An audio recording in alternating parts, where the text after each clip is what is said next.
तेरे साथ में चांद तक। MS Dhoni the untold story মুভিতে ছোট্ট একটা চরিত্র করেই নজর কেড়েছিলেন। এরপর দক্ষিণ ভারতে হিট ছবি উপহার দিলেও কিয়ারা আদভানিকে মানুষ বেশি চিনেছে করণ জোহারের কল্যাণে। जाने की बात ना करो। ওয়েব সিরিজ লাস্ট স্টোরিজে করণের পরিচালনায় অভিনয় করার পর একটার পর একটা প্রস্তাব পেতে থাকেন অভিনেত্রী। তবে কিয়ারা নামে মানুষ তাকে চিনলেও তার আসল নাম কিন্তু আলিয়া। বলিউডে আগে থেকেই একই নামে আরেক অভিনেত্রী আলিয়া ভাট থাকায় বিপদে পড়তে হয় তাকে, নাম বদলাতে বাধ্য হন। কবির সিং মুক্তির সময় এক রেডিও শোতে নাম বদলের এই ঘটনা ফাঁস করেন কিয়ারা। কিভাবে তিনি আলিয়া থেকে কিয়ারা হন সেই গল্প বেশ চমকপ্রদ। এই ক্ষেত্রে দুজন তারকা তাকে সাহায্য করেছেন। একজন প্রকাশ্যে সালমান খান এবং আরেকজনের কাছ থেকে নিয়েছেন প্রেরণা, প্রিয়াঙ্কা চোপড়া।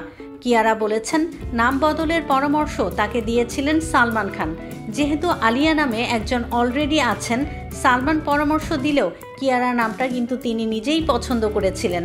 কিয়ারা নাম পছন্দ করার পেছনেও আছে এক গল্প, সেই গল্পের কেন্দ্রে প্রিয়াঙ্কা চোপড়া।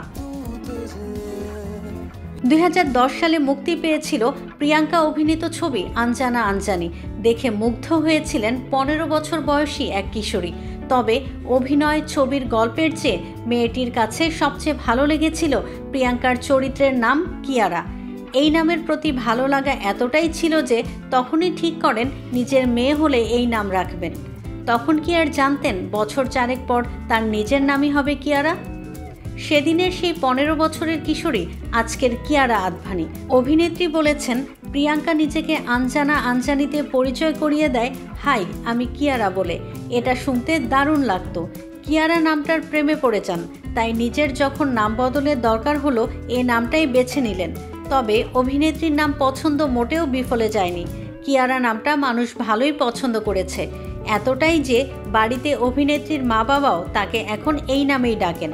আর ফ্যান ফলোয়ারদের মুখে মুখে এখন কিয়ারা বন্দনা।